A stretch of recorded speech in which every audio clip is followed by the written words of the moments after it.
Welcome to Cardiovascular Medicine. This is Conrad Fisher, and I am an Associate Professor of Medicine, Physiology, and Pharmacology at Touro College of Medicine in New York City, and the Director of Educational Development for the Jamaica Hospital System in New York. And the most common source of questions on all board exams is always heart disease. Whether that be the American Board of Internal Medicine, Step 2 CK, Step 3, it is cardiovascular disease. As we go through, we will be addressing each of these diseases with the questions that we have discussed that we want you to be thinking of and have them in mind during the entirety of your studies. What is the most likely diagnosis? What is the best initial test and most accurate test? What is the best initial therapy? And in cardiovascular disease, we have two questions that are uniquely more common in this section. And that is, which of the following physical findings is most likely to be found in this patient?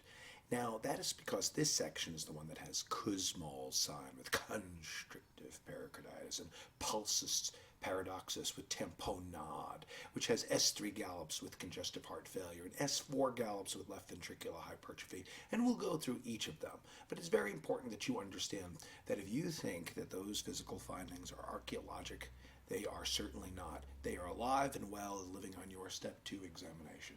And in addition, this section has more questions on the initial therapy is given and it fails. What would you do next? So subsequent therapy. So it's not enough to excel on your Step 2 exam just knowing that aspirin or thrombolytics or aspirin angioplasty is sufficient for a myocardial infarction.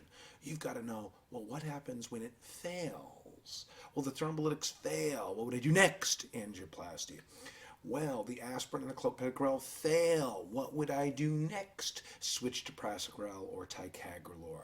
Well, the therapy fails and they develop a complication of MI. What would you do next? And that is unique for this system. I am 100% confident that by the end of this section, you will have been able to extract all the questions, and I mean all, so that there will be no surprises on your test day. In this section of coronary artery disease, we're going to be looking at the definition. What is the very definition of what does it mean to have coronary artery disease? What are the risk factors for that disease? And what is the clinical presentation that will allow you to answer the critically important question on Step 2, what is the most likely diagnosis? Let's be clear that the terms coronary artery disease, which is our preferred term, can be used interchangeably with atherosclerotic heart disease or ischemic heart disease. Essentially, they all mean that there's insufficient perfusion of coronary arteries, starving off the myocardial muscles from abnormal narrowing of the vessels. Now, in this case, it doesn't necessarily imply how much narrowing. It could be 40%, 70%, 90%, and it's not saying right now whether it is a critical 70% where we do surgery, but simply what are we referring to when we use the term coronary artery disease. Also, because you will hopefully be using multiple sources of books as you're studying or when you're looking at various Q banks and you see these terms, you don't want to be fooled into thinking that they're talking about anything different than simple narrowing of the coronary vessels, which basically starve off the myocardial system of oxygen, leading to chest pain and ischemic heart disease. My strong suggestion is that you pause the audio recording so that you can read the question, and I will summarize the question to you in order for it to be efficient in your learning. This is a 48-year-old woman. As 48, she's neither very young nor very old. The second thing is that this is atypical chest pain. The pain is not reliably related to exertion. There is no pain now. The location is correct, which is retrosternal, and sometimes associated with nausea is incredibly nonspecific. And she has no past medical history. So the most likely diagnosis in this case, in a woman with no risk factors. The most likely diagnosis in this case, in a young, healthy female with no risk factors, is reflux disease.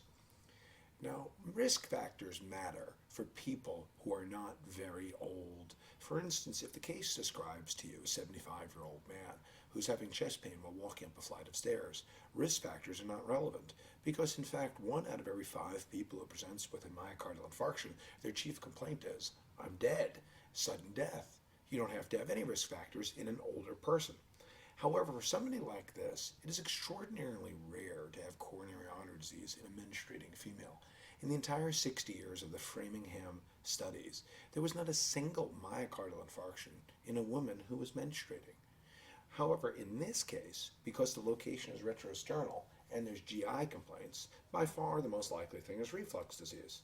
Unstable angina, it cannot be simply because it is not the most likely. Now you have an advantage on step 2 questions because the diagnosis questions don't say the diagnosis is. Could you say categorically that 100% there is no coronary disease? No, you could not say that. But the questions on step 2 don't say the diagnosis is. The questions simply say most likely. And 99.9% chance this is not coronary disease. So we have unstable angina if there's an emergency department, and remember we will be using the term emergency department, not room. And pericarditis gives you pain that is positional and pleuritic. It's better when you sit up and worse when you lie down. Positional and pleuritic and sharp pain. A pneumothorax is associated with shortness of breath. It also has sharp pleuritic pain, and if it's a tension pneumothorax, it will shift the mediastinum to one side. Now, the only one that is close to being a possibility is Prinzmetal's angina, sometimes called variant angina, which is vasospasm. It is an extraordinarily uncommon disease, resulting in roughly 1/10 of 1% of chest pain in the most generous of circumstances. Prinzmetal's is an extremely uncommon disorder, and it would also be impossible to look at it without seeing that there was ST segment elevation. So it is highly unlikely with this presentation. So could it be Prinzmetal's? Yes, but reflux disease is roughly 1,000 times more common, and there are also no GI complaints with Prinzmetal's angina. This patient, who is under the age of 50 and menstruating, is exactly the patient for whom risk factors are indispensable to know. In a person like this, who had no risk factors, the likelihood of ischemic heart disease is virtually zero. Menstruating women virtually never have an MI, and the risk factors are important when you're not clear. Risk factors are not important in the old man walking up a flight of stairs. Now, if you said that this person was 48 years old, but as a person I met yesterday, who had been on dialysis for the last 23 years and had been diabetic since she was 13, yes, as a person who had been diabetic from the age of 13 to 40 and in dialysis of 15 to 18 years, yes, by 40 that woman could have had coronary disease. But you would have to have an extraordinarily overwhelming history of risk factors to have coronary disease in an under 50 woman. Which of the following is most likely to benefit a patient's risk of coronary disease? And the answer is, well, exercise is far more important. Now, there are a lot of things here that we thought at one point would make a difference. For instance, estrogen replacement. This was an idea in the 1990s that looked at the fact that, as we just said, menstruating women don't have myocardial infarctions. However, that did not translate out into give the women estrogen and everything will be fine. Not at all. Matter of fact, not only did estrogen replacement not decrease the risk of coronary disease, there was actually a slight increase in the mortality by estrogen replacement. So therefore, although it may be that menstruating women don't have MIs, you cannot simulate the effect of estrogen that you get from a normal menstruation by giving it as a pill. That does not work. Stopping tamoxifen is irrelevant. Although tamoxifen is a very interesting selective estrogen receptor modifier, tamoxifen is antagonistic on breast but agonistic on bone and your endometrium. Nevertheless, though, it does not translate out into any effect on the coronaries. Aromatase inhibitors result in a complete blockage of estrogen throughout the entire body because aromatase is responsible for creating estrogen in the ovaries and the Sertoli cells of men and in adipose tissue. But there's no relationship of aromatase inhibitors to coronary disease. And relaxation methods, well, we all should relax. The problem is it's almost impossible to define. It's a very nice idea, but what exactly does relaxation mean? No one can define it. And it can't be measured, so therefore, since you can't measure it and you can't define it, it's been impossible to study to know reproducibly whether relaxation methods really lower a risk of coronary disease. The clearest risk factors for coronary artery disease are unquestionably diabetes, which is the worst risk factor, tobacco smoking, which is common, but not as common as hypertension. Hyperlipidemia, But hyperlipidemia as a single risk factor is not so bad if you haven't had coronary disease. The hardest one to understand is premature risk factors of coronary disease in your relatives. That the age cutoff for a male relative is if they had premature disease, defined as a father who had their disease under the age of 55 or your mother under the age of 65. So the family history is 55 and 65 for male, female. Whereas your individual risk is at the age of 45 at a man and 55 as a woman. Now, we're going to say this again because those numbers are very difficult, but it would make a huge difference because let's say a person has a borderline level of LDL, like an LDL of 160. An LDL of 160 in a person with zero risk factors does not get statins. But an LDL of 160 with 2 risk factors would get statins. So that's why it is that if you are a man at the age of 46 and your father had coronary disease at 54, as annoying as those numbers may be, it means you get to eat statins for the rest of your life. If 1 year is different, you don't have the statins. Please memorize it. Thanks. The worst risk factor would mean which of these gives the highest likelihood of developing coronary disease at the end of a certain time period? Well, the worst risk factor is unquestionably diabetes. If you take a group of people who just have diabetes, just have hyperlipidemia, just smoke tobacco, just have a family history, then unquestionably at the end of 5 years, the group that has diabetes has a single greatest risk of developing coronary disease. Now, hypertension is the most common risk and is defined as having a high blood pressure above 140/90 in the general population. That's 130/80 in a diabetic, but it is much more common to have just hypertension alone than to have hypertension with diabetes. There are about 16 to 17 million diabetics in the United States, about 10,000 new diabetics a week, but there are 60 million hypertensives in the United States, 20% of the total population. And half the people who have high blood pressure are unaware that they have it, and even the half that do have it are not sufficiently controlled. So overall, only 1/4 of people who have hypertension both know they have it and in fact are completely controlled in their blood pressure. Family history is not a risk factor if that family history developed in elderly relatives. If your mother, father, aunts, and uncles, and your dog all have coronary disease at the age of 80, it doesn't count as a risk for you or for the patient in the question on your test. It does not matter if it's in grandparents, cousins, aunts, and uncles. It's only a risk factor if it's first-degree relatives, siblings, and parents, and if that disease is premature, defined specifically as a male relative under 55 or a female relative under 65. Which of the following is the most dangerous to a patient in terms of the risk for coronary disease? Well, this question, which I hope will be one of the easier ones, is a high LDL. Triglycerides are not as important a risk factor as LDL. Now, we simply do not know what to do about triglycerides. We know that when they're elevated, there's a modest risk. We know that when you lower them, you have a modest improvement. However, it's not categorically clear what to do about them. And even when the triglycerides are up, the best initial therapy is still a statin, not fibric acid derivatives. Fibric acid derivatives may lower triglycerides more than the other therapies. However, that's not the same thing as saying it lowers mortality. Statins lower mortality, so even when there's high triglycerides, one, as an isolated figure, it's not clear that you actually have to even treat it. We think we do when it goes above 400, but we're not clear what to do about it. The total cholesterol has to be fractionated out. And a low HDL is a risk factor, and a high HDL takes away a risk factor. Get out there and run. Matter of fact, put this on a recording and run with it and listen to me and raise your HDL and raise your step 2 score simultaneously. And it takes away one risk factor.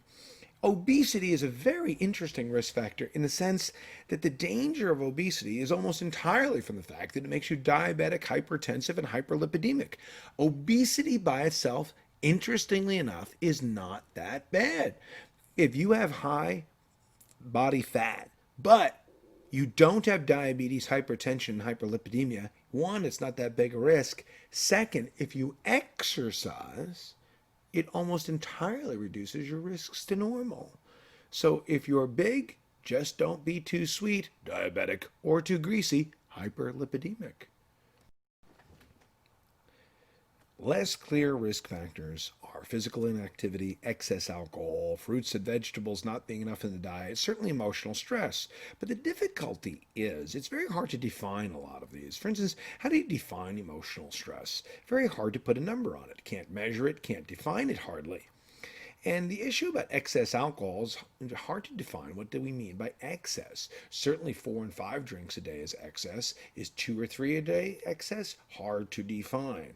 Now, calcium CT scoring. This is very problematic because some of you are going to be rotating through places where your attending, who supervises you and writes your evaluation, believes that CT calcium scores is extremely important.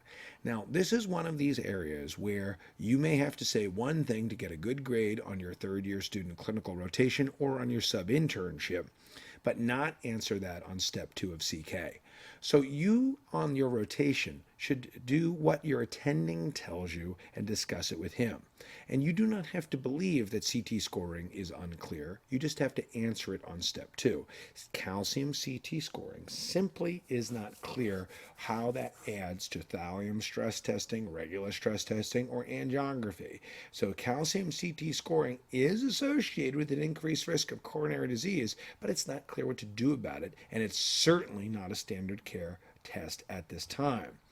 PET scanning is a test to be able to look at the content of lesions or masses to see if there's cancer in them, but PET scanning will not help at all in coronary disease. Of all of these, the hardest one to get right is the CT scoring because maybe someday it will be a real risk factor, but for right now, the answer on calcium CT score is no. We have a postmenopausal woman who develops chest pain suddenly upon hearing the news of her son's death. She develops this chest pain and shortness of breath and ST segment elevation in V2 to V4, which are the anterior leads, and the troponins rise. So this is unquestionably a real myocardial infarction. However, the coronaries are normal, and there's no spasm. There is a test you can do called ergonovine stimulation, which looks for spasm. At the same time, the echo shows apical left ventricular ballooning, outpocketing. What is the mechanism of this disorder? Well, we think that this is a massive catecholamine discharge. This is also known as Takotsubo cardiomyopathy. It was described in Asian women who developed a sudden apical ballooning and a myocardial infarction in the absence of coronary disease. Now, this is not for a person, interestingly enough, who yells and screams and is upset all the time. It's actually for someone who's calm and quiet and suddenly becomes extremely upset. That's in whom it can be damaging. Remember, Takotsubo is in a person who's not used to being upset and highly emotional. So therefore, if you're going to stay calm all the time. Now, absence of estrogen will not cause sudden death such as this. And although plaque rupture can occur, there's no plaques. The coronaries are clean. And platelet activation happens from rupture of plaques in MI, but not in this. Again, platelet activation is when there's coronary disease. Emboli also is a very atypical cause, but can happen that you have emboli to the coronaries, but it would have been seen. Takotsubo cardiomyopathy.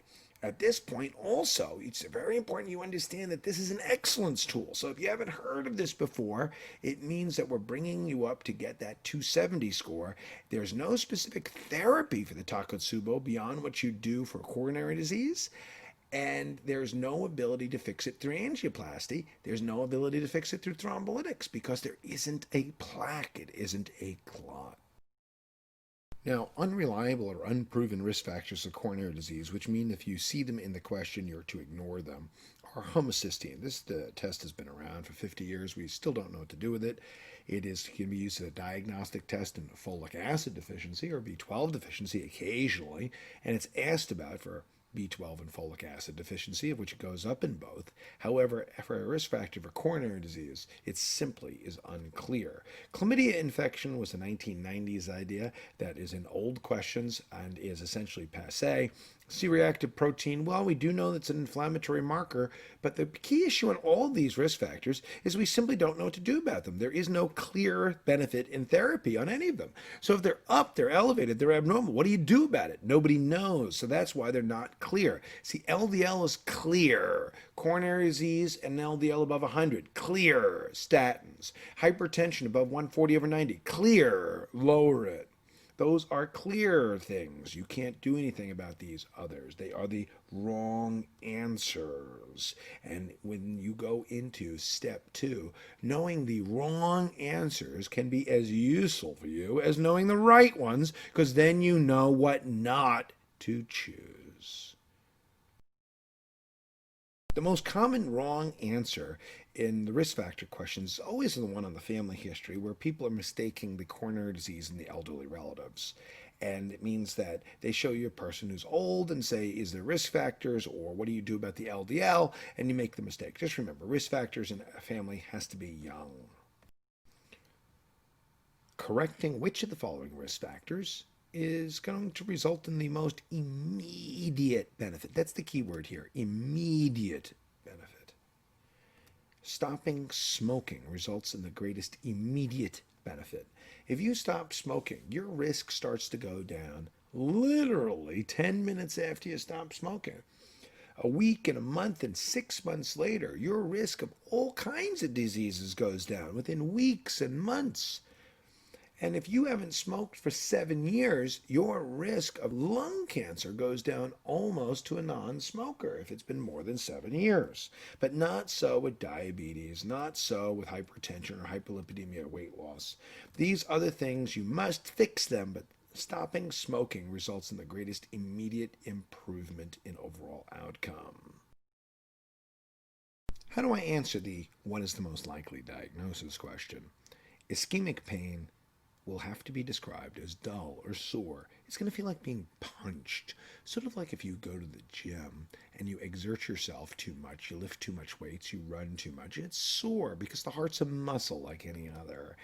And it's described as squeezing or band or pressure-like. Like any other muscle that's starved for oxygen, it gets sore when it's ischemic.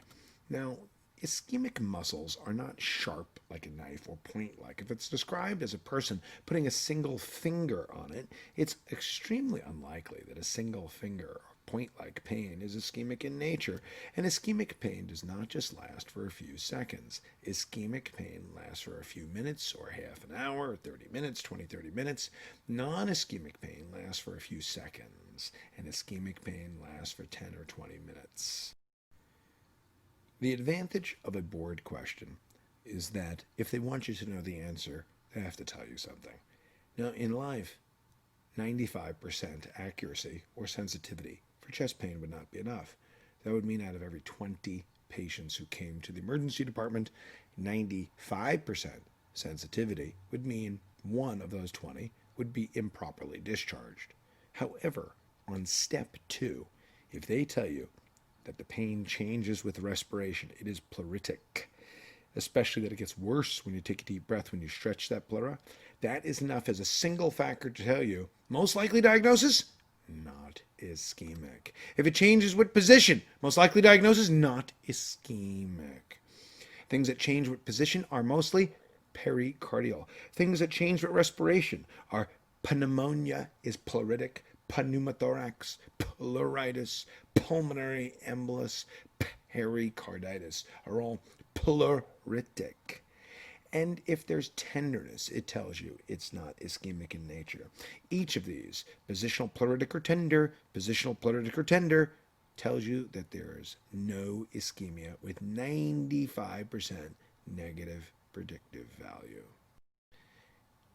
Did you know that for every 100 people who come to the emergency department with chest pain, only 10% actually end up being diagnosed with a myocardial infarction? It's actually closer to 8%.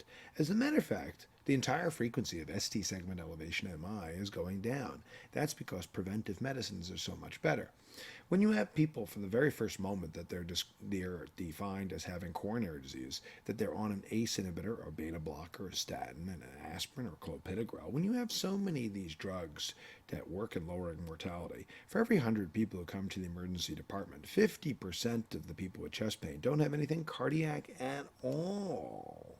They have reflux disease, they have ulcers, there's nothing cardiac at all. And of the 50% that have something cardiac, the majority of them simply don't have coronary ischemia, and certainly not an acute coronary event. MCC, most common cause, MCC, of chest pain that isn't ischemic is in general GI things as one group. That would be things like reflux, ulcers, and gallbladder disease. We need to be able to answer the question, what's the most likely diagnosis? In order to be able to do so, we have to be able to understand the key words in the case that will allow us to do that question. Now, if the question says that there's a duration of pain that's only a few seconds, that is not ischemic pain. And if the question says that the duration is 5 and 10 hours, that is not ischemic pain. Ischemic pain is not seconds and it's not hours. More stable angina will last a couple of minutes, but pain that is more consistent with unstable angina or myocardial infarction lasts on average 10 to 30 minutes. Now the pain, the quality is incredibly important. Typical pain is squeezing, tightness, heaviness, pressure, burning or aching, like any other sore muscle, like going to the gym and exercising too much. It's sore, it hurts, it feels like being punched. Non-ischemic pain is sharp, sharp like a knife, point-like, stabbing, knife-like. When a patient says he can point to his pain with one finger, that is not ischemic in nature. Now, even more important is the location. Ischemic pain is substernal in location. Non-ischemic pain is left-sided. Left-sided pain is not ischemic 90% of the time just by saying left-sided. When the patient says left-sided, it's not ischemic. Ischemic pain and typical pain is typically provoked by physical activity, exertion, the cold, emotional stress, shoveling snow in winter. Ooh, that's it. Boy, that's fatal. And also the alleviating factors such as rest. Ischemic pain occurs with exertion relieved by rest. That's the story. Radiation is one of the least important things because it's not there most of the time. However, when it is there, when it radiates to the neck, the jaw, the teeth, the arms, and shoulders, that's very characteristic. And associated symptoms is very nonspecific. This is not as important to answer the question because so many things such as a pulmonary embolus, pneumonia, pneumothorax can give you shortness of breath, nausea and sweating, diaphoresis, well, pneumothorax, pulmonary embolus, pericarditis, pleuritis, all of those can give you sweating and dizziness, lightheadedness, or fatigue. So those are not as important. That's why I bring them up last. Remember, down to the bottom line is ischemic pain is not tender, not change with position, and not change with respiration. It's not positional, pleuritic, or tender. It's not positional, pleuritic, or tender. In cardiology, not only physical findings, but the question, what's the most likely diagnosis and most accurate test, are critically important. So if the case describes chest wall tenderness, your answer for the most likely diagnosis is costochondritis, also known as Tietze syndrome, or simply musculoskeletal pain. The most accurate test is, well, there is no real physical test except the physical examination. When it radiates to the back and there's unequal blood pressure, I saw this just today, an aortic dissection is critically important. An aortic dissection with pain radiating to the back. A chest x-ray will show a widened mediastinum, as we saw today. Just remember the CT angiogram, MRI, which is magnetic resonance angiogram, and TEE are virtually interchangeable. They're all over 90% sensitive and specific. Pain that gets worse with lying flat and better when you sit up is from the stretch of the pericardium. When you lean back, you stretch the pericardium, it hurts. When you lean forward, you unstretch the pericardium and it feels better. You should see on the EKG ST segment elevation everywhere and PR segment depression. If the case describes that there's epigastric discomfort and the pain's relating to eating, well, of course. And when I say relating to eating, I don't necessarily mean it's worse by eating, because whether it's better or worse is not as important as simply whether it changes with eating, and that is ulcer disease, and you need to scope that person. Now, bad taste is because reflux disease hits the ninth and 10th cranial nerves, supply bitter taste to the back of the tongue, and that's to help you gag things out. You don't want things tasting nice and sweet back there. You're more likely to aspirate. So bad taste, the acid hits it, and acid doesn't taste good to begin with. And the other thing is that bitter taste in general is in the back of the tongue. And you need to be able to just give a response to PPIs, liquid antacids, to make that diagnosis. Now, people with chest pain, it can be very difficult. It can be very difficult to distinguish these. That's why this is a great most likely diagnosis question, to be able to say, well, there's sputum and hemoptysis. You also will notice that chest x-ray and the presence of fever are very important, because did you know that myocardial infarction causes fever as well? Fever can't be used to distinguish an MI from the others. That a pulmonary embolus causes fever, and pneumonia, of course, but all clots, such as a pulmonary embolus or myocardial infarctions, all clots and all collections of blood can cause a fever, not just infections. Now, if the case describes the sudden onset of shortness of breath, tachycardia, and hypoxia, a pulmonary embolus, and remember that the pulmonary embolus is much more likely to be pleuritic in nature, the spiral CT is the standard of care. VQ scan has now become much less frequently done. It would be done if there was an equivocal spiral CT. If there's sharp pleuritic pain, well, sharp pleuritic pain can be with pneumonia, pneumothorax, pericarditis, pleuritis, but tracheal deviation is a pneumothorax, and you see it on a chest x-ray. The features that don't help you answer the most likely diagnosis question. Nausea is extremely nonspecific. Fever is nonspecific. Even atelectasis causes a fever. That's why a pneumothorax can cause a fever, because atelectasis causes fevers as well. Pericarditis causes a fever because any inflammation can cause a fever. Shortness of breath is far too nonspecific, because simply having chest pain itself, pleuritic pain, can simulate shortness of breath because people are splinting. Splinting. It hurts when I take a deep breath in. It simulates shortness of breath when people are splinting. And sweating is with all of them. So these features are common to virtually every form of chest pain and will not help you answer which of the following is the most likely diagnosis. Ignore them.